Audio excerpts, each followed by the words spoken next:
Olá, começou o Hashtag Educa, nossa conversa sobre educação aqui na NET, no canal 26, na Multirio e pelo Facebook. Seja muito bem-vindo ao Hashtag, em especial hoje a gente está aí com o programa de hoje, marcando 200 programas, né, nessa linha de vida do Hashtag Educa. Esse programa é feito com todo carinho e dedicação para você que gosta de educação, se interessa pelo tema e acredita na educação. Então, parabéns para você também que faz parte dessa história do Hashtag. Seja muito bem-vindo. Você já sabe, você participa com a gente ao vivo aqui no Hashtag, através das nossas postagens no Facebook, enviando seus comentários, tirando as suas dúvidas, contando a sua experiência, ou se você preferir, estiver acompanhando aí o Hashtag pelo conforto de uma TV maior, né, pela televisão e estiver do lado do seu celular, manda para a gente a sua participação via WhatsApp que a gente traz ela aqui para o estúdio e responde para você. Cada vez que você participa, você enriquece a nossa conversa, o nosso debate, então a sua participação é extremamente importante. E hoje eu quero trazer dados para vocês. A gente tem conversado aqui no Hashtag ao longo de várias quintas-feiras, né, no programa, com vários nomes que, enfim, são nomes importantes, são personalidades importantes da educação brasileira. E nessas conversas, um dos temas que a gente pontuou, que ainda, né, emperra de alguma maneira o desenvolvimento da educação nesse país, é o ensino médio.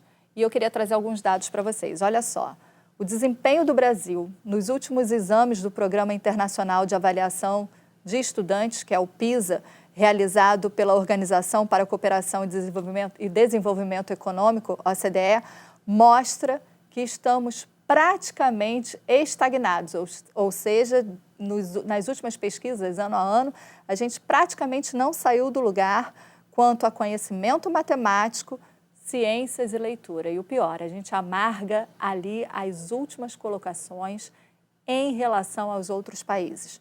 Boa parte da pesquisa do PISA é feita no ensino médio, que, aliás, é recordista de evasão escolar no Brasil. De acordo com os dados do IBGE, só em 2018, quase 12% dos jovens de 15 a 17 anos estavam fora da escola. Deixando mais claro desse resultado do PISA, vamos aos números. Apenas 2% dos estudantes brasileiros, ao ler um texto, sabem diferenciar uma afirmação factual de uma opinião.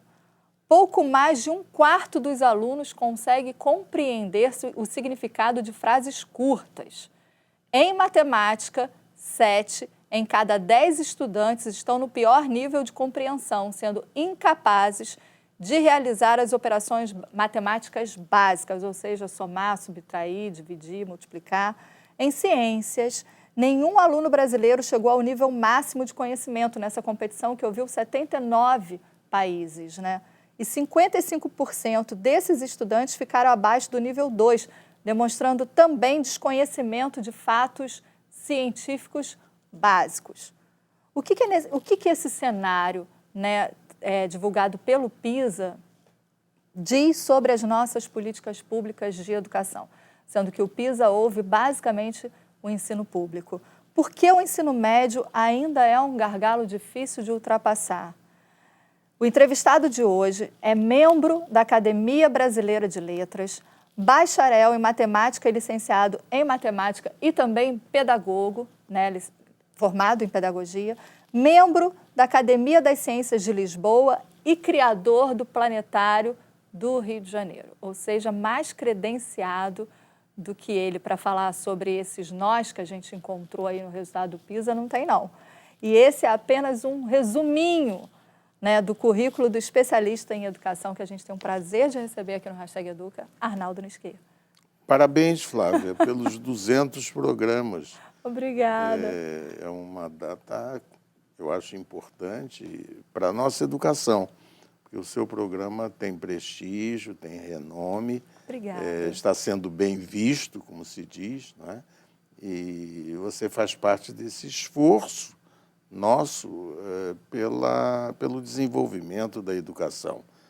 O país não vai para frente e não tem ido exatamente por isso, porque a educação está estagnada.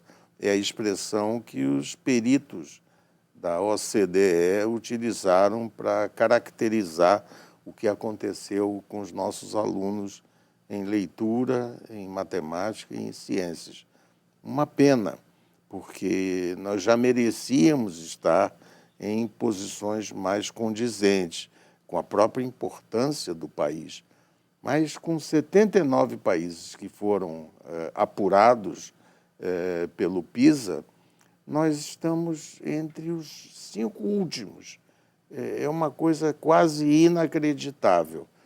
O país não sai dessa posição de rabeira no mundo, não só do mundo desenvolvido, mas do mundo de um modo geral. Então, nós não merecíamos estar com essa deficiência tão grave, tão profunda e parece que tão sólida. Porque porque não avança, né? Não avança. Não estamos avançando em nada. E em matemática a gente regride. É pior ainda. É uma pena. Agora, na sua opinião, enfim, você é um matemático, né? A gente não tem nem o que dizer de você. Você já foi presidente da ABL. Você trouxe para a gente sorteia sempre, sorteia não, a gente entrega aqui no Hashtag Educa, naquele momento do Facebook que a gente faz a chamada, a gente sempre disponibiliza convites para o planetário, né, do Rio de Janeiro. Você é um criador do planetário. Foi. Ou seja, por que estamos tão mal assim em matemática, literatura, leitura e ciências? É porque nós não temos dado a prioridade devida ao trato da educação. Outro dia, eu estava comentando isso num papo na academia, o governador Chagas Freitas, com quem eu tive a honra de trabalhar durante 4 anos na Secretaria de Estado de Educação e Cultura, um dia ele me chamou e perguntou qual é o percentual que eu sou obrigado a colocar no orçamento do ano que vem para a educação. Eu disse, bom, governador, o senhor é obrigado a botar 25%. Ele se chama o Chico.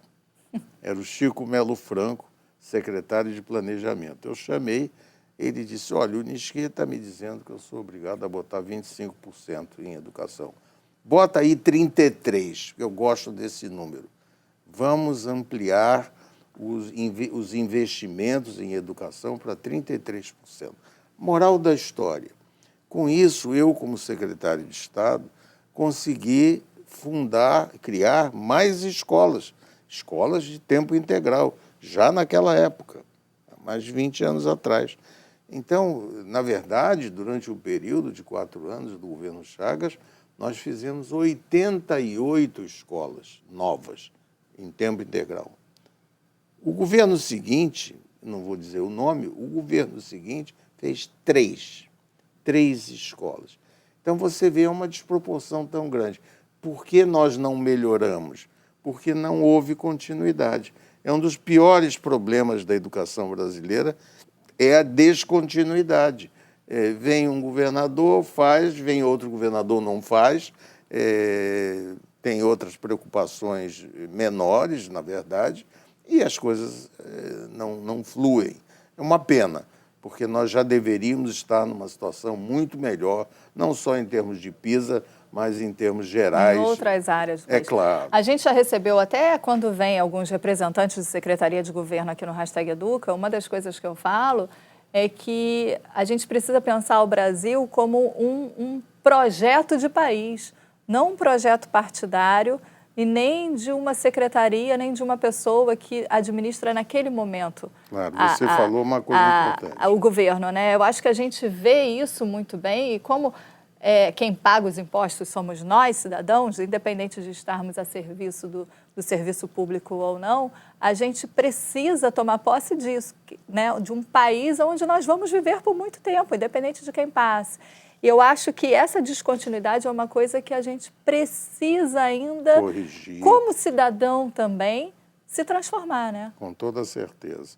E num outro governo, foi do saudoso Negrão de Lima, uma grande figura, um grande governador, eu recebi, aliás, lutei para que isso acontecesse e ganhei um planetário, que era um original Zeiss Jena, na antiga Alemanha Oriental, recebi o equipamento e pedi ao governador os recursos. Ele deu, chiou, mas deu 3 milhões. Eu transferi esse dinheiro para a Secretaria de Obras, Paula Soares. Eu não queria mexer em dinheiro, disse ao governador, ele concordou.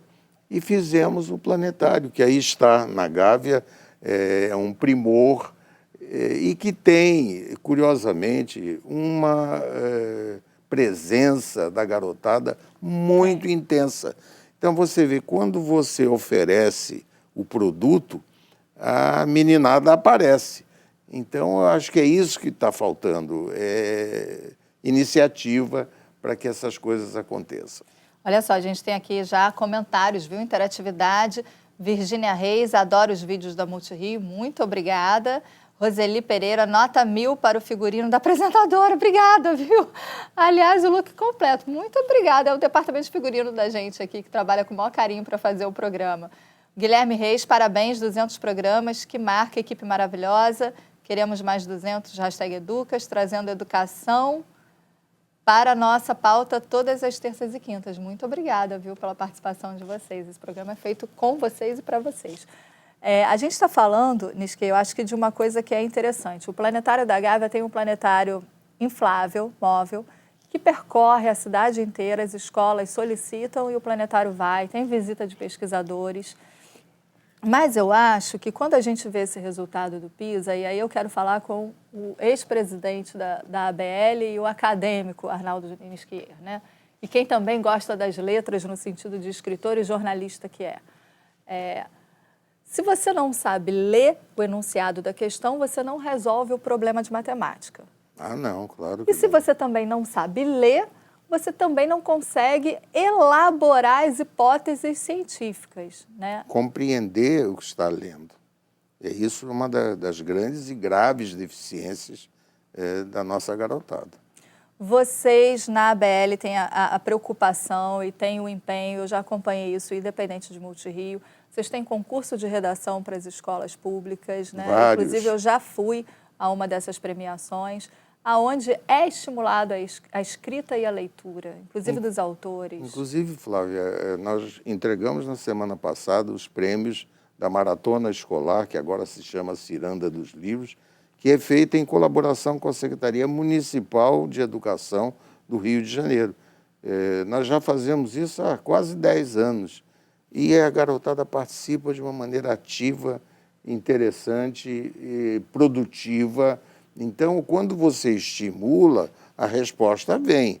Agora, é evidente, do nada surge, né? Mas nós estamos estimulando, fizemos um concurso promovendo a vida e a obra de Monteiro Lobato este ano.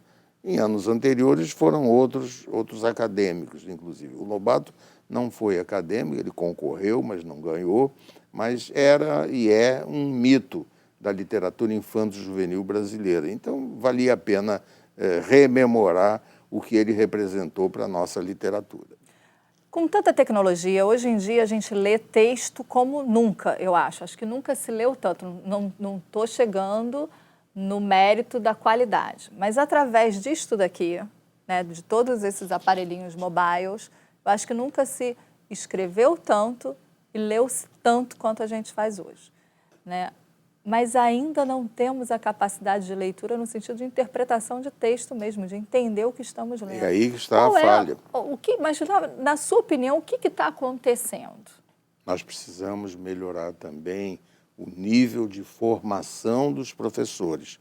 Eu sou professor, tenho muito orgulho disso, defendo a categoria como defendi a vida toda. Agora, acho que a formação dos professores está precária. Ora, se você não tem quem ensina formado adequadamente, é evidente, o resultado só pode ser isso que está acontecendo. Acho que nós temos que aperfeiçoar a formação do magistério. E onde que a gente pode melhorar a leitura no dia a dia desses estudantes? Promovendo mais concursos de literatura, promovendo a leitura de um modo geral, valorizando a leitura. Eu acho que isso não pode o Brasil com 210 milhões de habitantes, ler tão pouco, porque nós temos um índice de leitura ínfimo. Isso não é bom, nós temos que aperfeiçoar isso. Campanhas como faz a Multirio aqui na sua televisão, eu acho que elas são bem-vindas e são necessárias.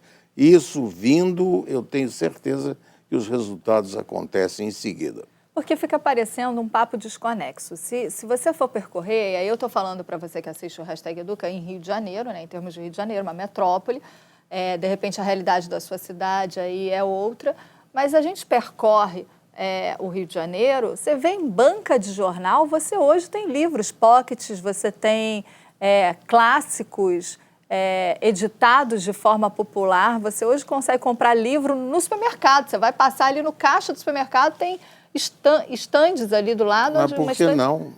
Por que pois é, mas isso não não é incongruente, você hoje ter tanta oferta e a gente não conseguir ler ainda. É porque precisa mais. Há uma coisa abençoada, que acho que nós estamos numa televisão, nós temos que dizer isso, que são as novelas de televisão. Elas, em geral, estão falando em livros.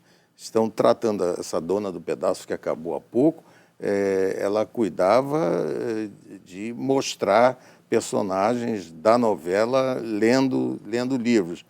Agora tem esse bom sucesso, essa novela também faz a mesma coisa. Então, os autores estão convencidos de que devem ajudar essa campanha de valorização da leitura em nosso país. E a novela é um instrumento extraordinário. A novela é um tipo de texto. Já que você tocou em audiovisual, qual é o papel do audiovisual nessa virada do jogo desses resultados? Hoje a gente tem YouTube, tem outras plataformas de vídeo onde você tem educação à distância acontecendo pela internet. As universidades já se abriram para essa realidade, tanto que tem aí até uma discussão sobre mestrado à distância e tal.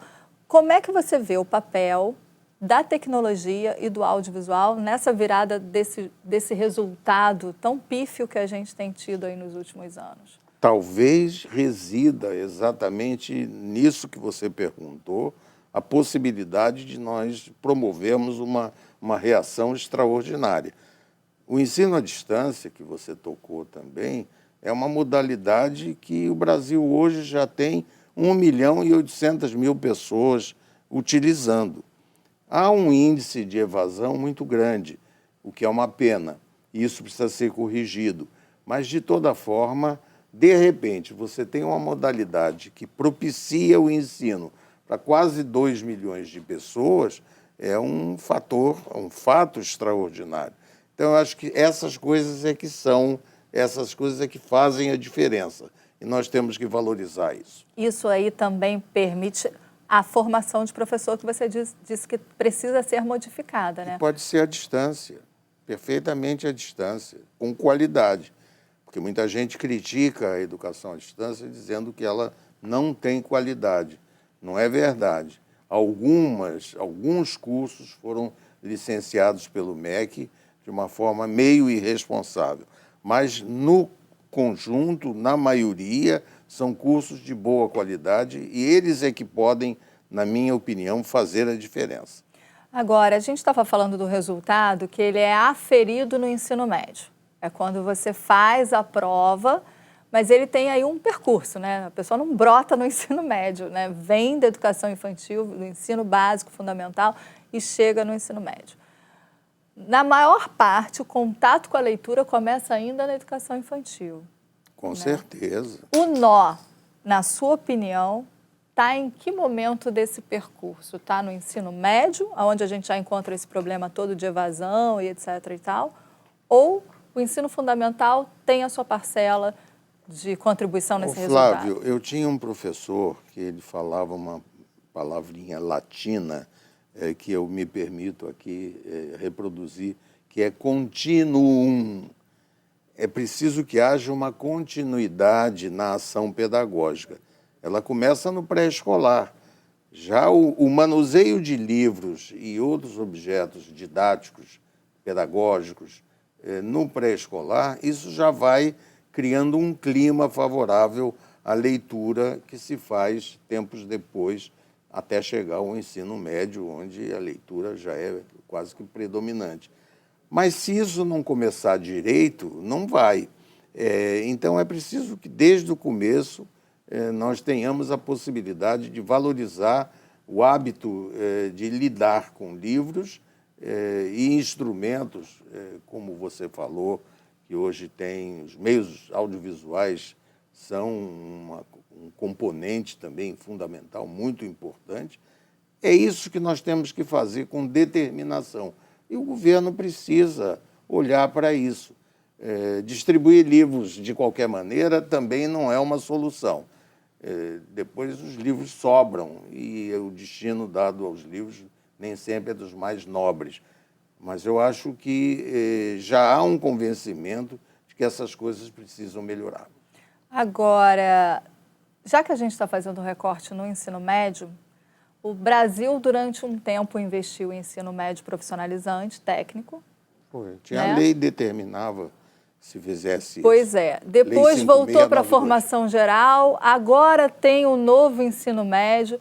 Ou seja, a gente está olhando para o ensino médio, mas, na sua opinião, o que ainda falta fazer para o ensino médio? Por exemplo, a gente trouxe no Hashtag Educa exemplos de Singapura e de outros países que investem no ensino técnico profissionalizante e não acham que ele é menor em termos de status e de formação acadêmica para esse aluno. Mas no PISA, se você reparou, os 3 primeiros países do PISA são ligados à China. Então, eles valorizam muito a educação nesses aspectos de comunicação, de matemática, de ciências. E, com isso, a China é uma explosão de conhecimento, uma explosão de desenvolvimento também.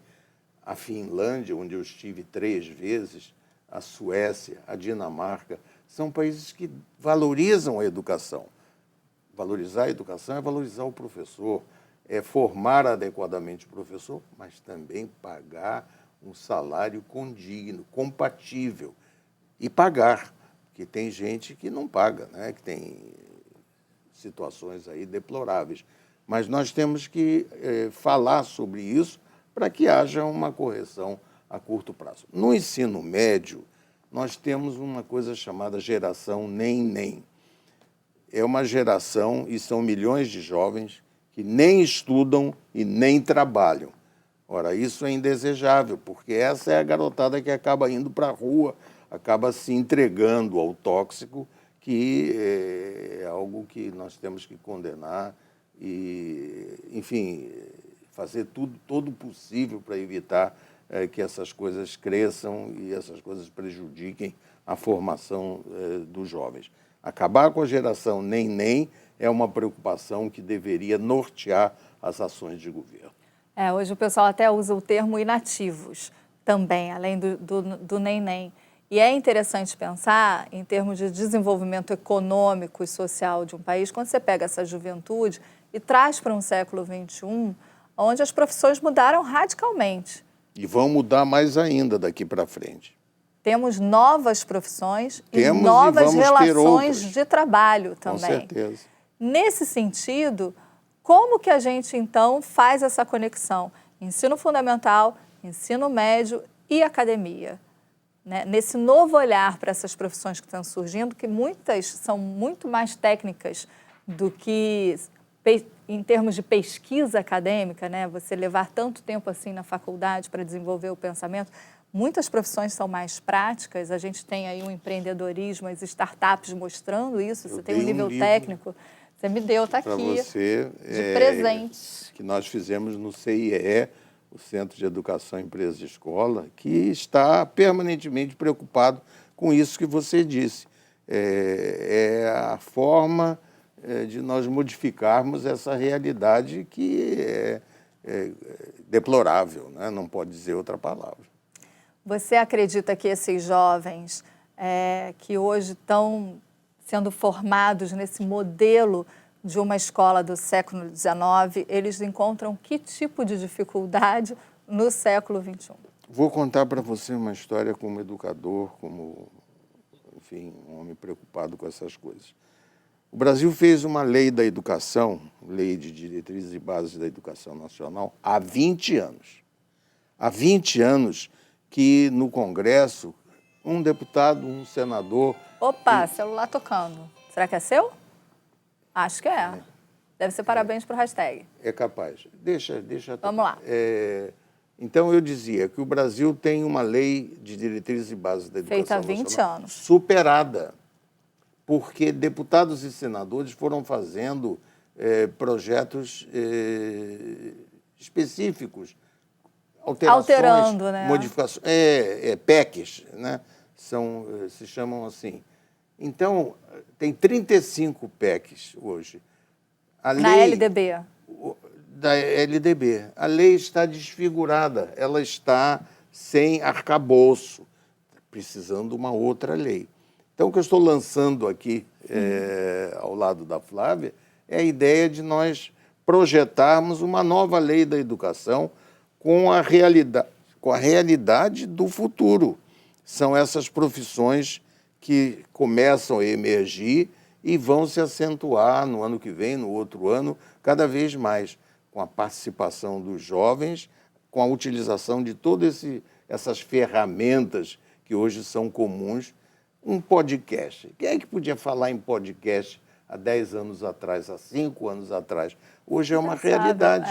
Tem gente dando aula, falando, dando notícias através do podcast, que é só um instrumento de informação escrita, não tem imagem. O podcast é o não tem áudio, imagem. Né?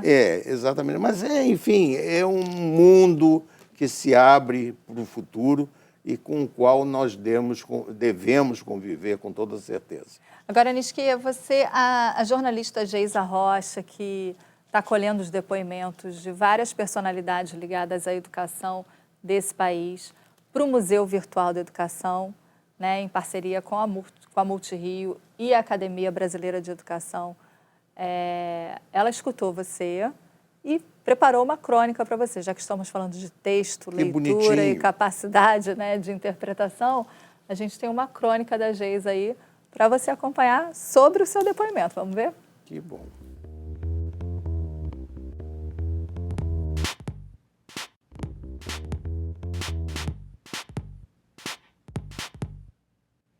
Disciplina de esportista, de leitor voraz, que o fez ser conhecido como alguém que deixa suas digitais por onde passa. Essa é a marca do imortal da Academia Brasileira de Letras, professor Arnaldo Nisquier. Nada lhe é indiferente, e nada fica indiferente a ele, como um espelho. E em tudo que a vista foi capaz de alcançar enquanto conversávamos, tinha também um elemento importante: dedicação. No seu capítulo da educação brasileira, o professor Arnaldo Nisquier ressalta a importância de investir na formação dos professores, ao mesmo tempo que nos mostra como a sua determinação disciplinada, impressa em cada uma das atividades, permitiu que ao longo dos anos e das inúmeras oportunidades que teve de contribuir para a educação e a cultura, ele surpreendesse. O Planetário da Gávea está lá, para mostrar a todos e para sempre que a quem se dedica, nem o céu é o limite. Olha só. Um beijo na Geisa. Ela é bonita, inteligente e fez uma coisa que me comoveu muito. Muito obrigado. Aproveitando o que a Geisa falou aí, eu queria que você fizesse, já que a gente está indo para o minuto final do hashtag Educa, um exercício visionário mesmo. O que você espera da educação e para a educação desse país para os próximos anos? Flávia, eu sou eminentemente uma pessoa otimista. Eu acredito no meu país, acredito na minha cidade, no meu país. Acho que haverá o momento em que nós todos vamos acordar para essa prioridade indiscutível que é a educação, e através da educação nós vamos alcançar o bem-estar do povo brasileiro, o desenvolvimento sonhado do povo brasileiro. Não haverá desenvolvimento sem uma educação de primeira qualidade. E é nisso que nós todos estamos empenhados. Muito obrigada pela sua participação aqui no Hashtag prazer. Educa. Obrigada pelo programa 200, a gente ter a oportunidade de falar de formação de professor, né? Tantos nós aí que a gente ainda tem pela frente. Obrigada por tudo que você fez pela educação brasileira e ainda vem fazendo, viu? Disponha sempre. Muito obrigada. E obrigada a você que acompanhou a gente no Hashtag Educa. Tem mais conteúdo sobre esse assunto nas nossas postagens no Facebook, aí durante o programa, e nas redes sociais da Multirio. Passa lá, no portal também tem. E eu te vejo no próximo programa. Até lá. Tchau.